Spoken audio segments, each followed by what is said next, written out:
When I first of all just think about the word warrior, that's, I think that word fits Tawonda, mainly because of her tenacity of never giving up and always, striving and moving on. The work that Tawonda does in terms of helping entrepreneurs, that is something that is not only worthy, it's also something that is really needed. Tawonda has made a special effort to reach out to minority and underserved business owners in this community.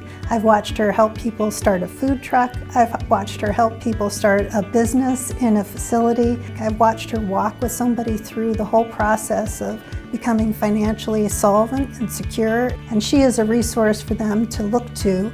Over 20 years ago, I started a business here in Rochester, and I saw what it was like not to have the resources available to me.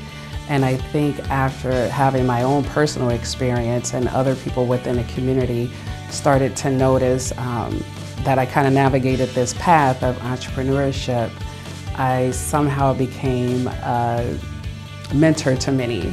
So after helping quite a few individuals within the community, I saw that there were a lot of gaps that existed in access to resources, capital, and a lot of other things. So I think that's what kept me going and inspired to help.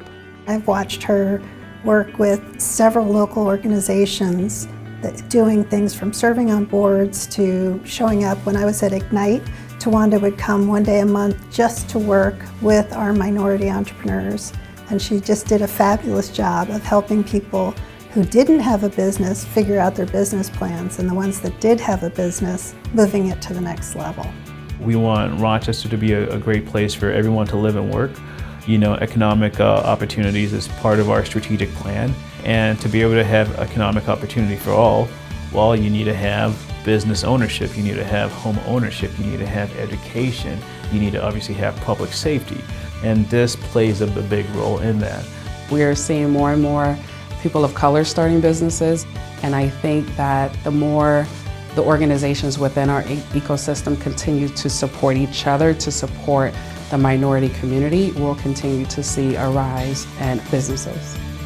I'm really glad that Tawonda is getting this award because it's hard to recognize the type of work that she does. She's doing it with so many people behind the scenes. She is a true silent warrior in that. Most people don't know everything she's doing for people, so she is truly deserving of this award.